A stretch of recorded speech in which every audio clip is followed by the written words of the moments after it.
चलो फ्रेंड्स, शुरू करते हैं। आज की क्लास काफ़ी इम्पोर्टेंट होने वाली है उन सभी बच्चों के लिए जो सभा नवोदय विद्यालय की तैयारी कर रहे हैं।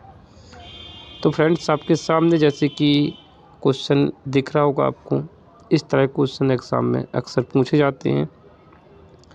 तो आपको क्या करना है, सबसे पहले हर एक क्वेश्चन को खुद से ट्राई ज़रूर किया करो। चलो, यहाँ पे क्या बोला है, चंद्रकांता ने एक घर 2 लाख रुपया में ख़रीदा तथा उसकी मरम्मत पर 50,000 रुपया लगाए। यदि वह उसे बेचने पर 20% लाभ पाना चाहता है तो घर का विक्रय मूल्य है। तो यहाँ पर ये सिंपल सी बात है कि चंद्रकांता ने एक घर खरीदा, कितने रुपये में ख़रीदा, 2 लाख रुपया में ख़रीदा। ठीक है, उसने 2 लाख रुपया में ख़रीदा और इसकी मरम्मत पर कितना रुपया खर्च किया, तो मरम्मत पर इसने 50,000 रुपया खर्च कर दिया।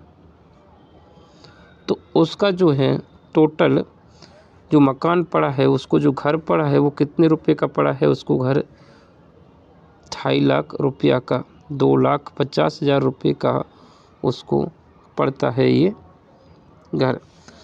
अब वह इसे कितने में बेचना चाहता, 20% लाभ पर बेचना चाहता है। इसका सीधा सा सिंपल सा समझिए, जो ये जो दे रखा है इसे बोलते हैं हम कॉस्ट प्राइस। क्या कहते हैं, जितने में ख़रीदते हैं उसे हम क्या कहते हैं दोस्तों, कॉस्ट प्राइस कहते हैं। और ये अपने आप में कितना होता है, 100% होता है, परसेंटेज के फॉर्म में 100% के बराबर होता है। तो ये बात क्लियर हो गई सभी की कि कॉस्ट प्राइस हमेशा 100% होता है। और यहाँ पर बोल रहा है 20% लाभ। अब है सेलिंग प्राइस। सेलिंग प्राइस पे 2 चीज़ें हो सकती है आपके सामने, या तो लाभ होगा या फिर हानि होगी। तो यहाँ पर दोस्तों, यहाँ पर होगा लाभ है, लाभ वाला ऑप्शन चुना है। तो लाभ कितने का है, 20% का लाभ है। तो लाभ जो होता है वो हमेशा कॉस्ट प्राइस पर होता है। अगर हम इसमें लाभ जोड़ दें 20%, तो वह क्या हो जाएगा, सेलिंग प्राइस हो जाएगा। तो हमें कॉस्ट प्राइस का कितना निकालना है, सिंपल सा कॉस्ट प्राइस का निकालना है 120%। जब हम इसको हल करेंगे तो 120% हो जाएगा। ठीक है, तो हमें क्या करना है दोस्तों,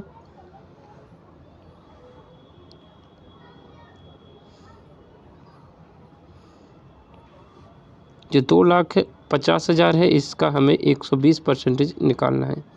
तो 2,50,000 ये लिखा हुआ है, इसका 120% निकाल लीजिए। अगर हम परसेंटेज का चिन्ह हटाते हैं दोस्तों तो क्या होता है, नीचे 100 आता है। इसको कर लेते सॉल्व, बस यही आंसर कहलाएगा। 0 से 2 0 कट जाते हैं। 12 का गुणा करना है आपको, 12 का गुणा कर देते हैं। 12 पंचे 60, 12 पंचे 60 का 0। ठीक है, हासिल कितना लगा, अच्छा 3 0 ये और उतार लेते हैं, ये 3 0 तुम्हारे ये रहे। 12 पंचे 60 का ये 0 हो गया, हासिल लगा 6। 12 दूनी 24, 24 में 6 जुड़ गया तो हो जाएगा 30। तो इस तरह से तुम्हारा जो आंसर आ जाएगा वो कितना आ जाएगा, 30 लाख रुपया। तो सही आंसर हो जाएगा दोस्तों बी ऑप्शन, यानी दूसरा आंसर एकदम करेक्ट होगा। इसी तरह से अगले क्वेश्चन की तरफ चलते हैं। अगला क्वेश्चन क्या है वो देखते हैं। चलो, ये सेकंड क्वेश्चन आपके सामने आ चुका है। इस क्वेश्चन को करते हैं सॉल्व।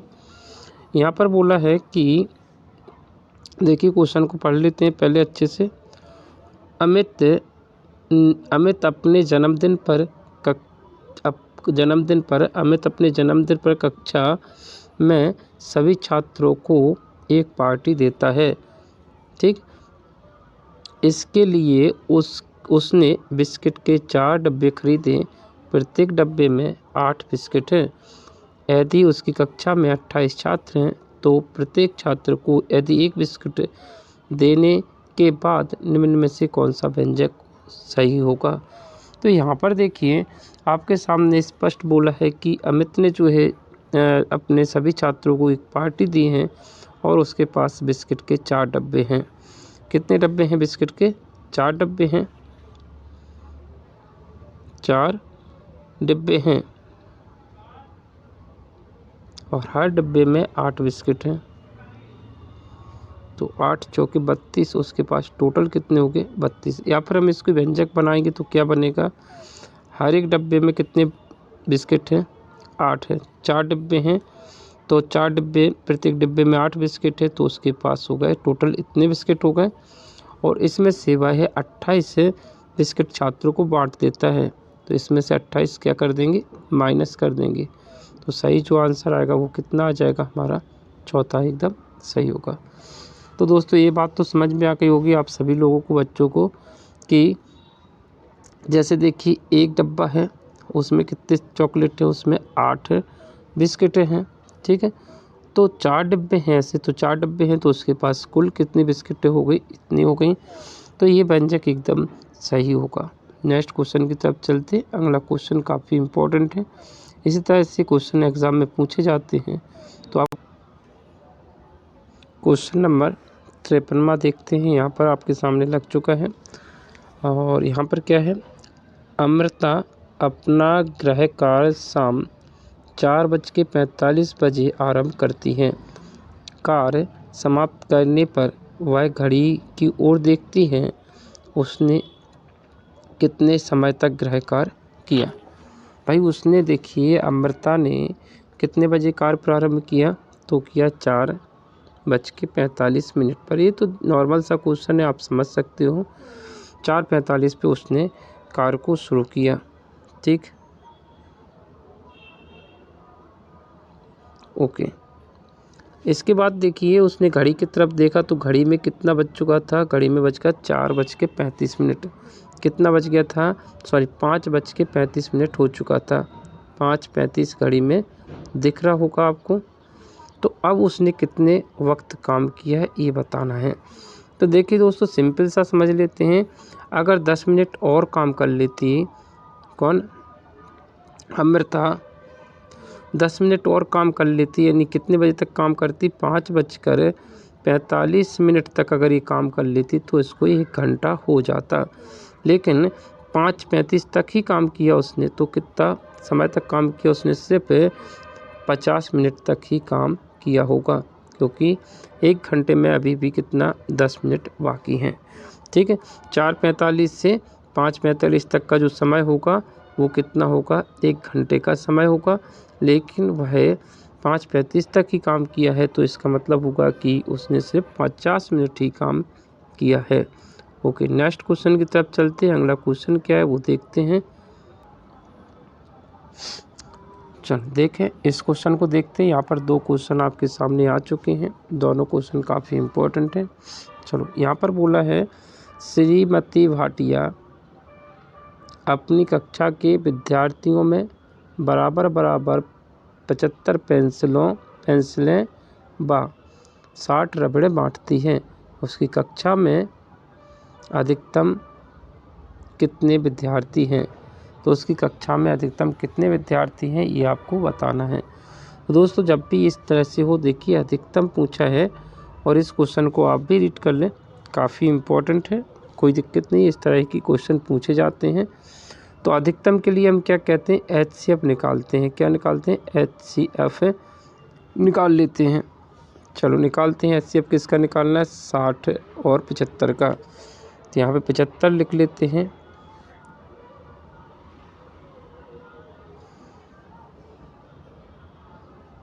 पिचहत्तर और 60 का HCF निकालना है। 2 मेथड हैं आपके सामने, दोनों मेथड ही अच्छे हैं।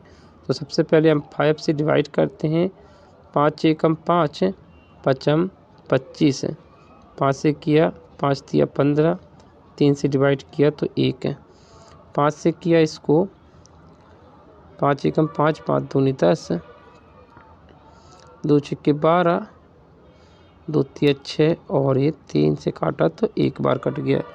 ऐसे अब क्या होता है दोस्तों, यहाँ पर अगर देखा जाए तो 75 के जो गुणनखंड है वो कितने हैं, 3 × 5 × 5, ये हमारे किसके हो गए, 75 के गुणनखंड हो जाते हैं। इसी तरह से दोस्तों हम 60 के गुणनखंड लिखेंगे, 2 × 2 × 3 × 5, ये हमारे किसके हो गए, इसके गुणनखंड हो जाते हैं। अब क्या है दोस्तों, HCF जो होता है वो होता है कॉमन क्या है इसमें, देखिए यहाँ पर 3 है और यहाँ पर 3 है, तो हम कॉमन संख्या को अलग लिख लेते हैं। ठीक है, यहाँ पर 5 है और यहाँ पर 5 है, सिर्फ हमें हाईएस्ट कॉमन फैक्टर ही निकालना होता है। जब इनका मल्टीप्लाई करेंगे तो 15 हमारा आंसर आ जाएगा, जो कि बी ऑप्शन होगा। तो दोस्तों यहाँ पर हमने क्या सीखा कि जब भी अधिकतम के लिए बात करते हैं तो हम उसके लिए एचसीएफ निकालते हैं, लेकिन जब अगर न्यूनतम की यानी छोटी से छोटी संख्या की बात करें तो उसके लिए हम क्या कहते हैं, एलसीएम निकालते हैं। एलसीएम, जैसे कि आप नीचे क्वेश्चन देख रहे हैं, यहाँ पर हमें इन सब का एलसीएम लेना पड़ेगा। ठीक है, यहाँ पे बोला है कि छोटी से छोटी संख्या जो 15, 25 और 30 से विभाजित है वह कौन सी है। तो छोटी से छोटी के लिए दोस्तों हमें क्या करना है, एलसीएम लेना होगा। तो हम अभी एलसीएम लेने वाले हैं। काफ़ी इम्पोर्टेंट क्वेश्चन है, इसी तरह क्वेश्चन पूछे जाते हैं।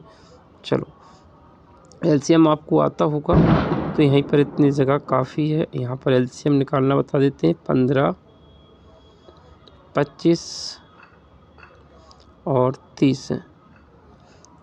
सबसे पहले 2 से कट कर लेते हैं, 15 नहीं कटेगा, 25 भी नहीं कटा और यहाँ पर 15 आ जाएगा 30 का। 3 से कट किया, 3 5 15, 25 नहीं कटेगा 3 से और 3 5 15। इस तरह से हमने एलसीएम निकाला। तो 5 से काटा, 5 एकम 5, 55 25, 5 एकम 5। जब हम इन सब का मल्टीप्लाई करेंगे तो हमारा एलसीएम आ जाएगा 55 25, 25 75, 75 दूनी 150। तो हमारा जो एलसीएम आ जाएगा वो आ जाएगा 150। तो भाई छोटी से छोटी संख्या कौन सी है दोस्तों, 150 है, जिसमें हमारा 15 का भी भाग चला जाएगा, 25 का और 30 सभी का भाग चला जाता है, इन सभी संख्याओं से विभाजित हो जाएगी। तो सही आंसर कौन सा होगा, तीसरा वाला। नेक्स्ट क्वेश्चन की तरफ चलते हैं। अगला क्वेश्चन क्या है देखते हैं।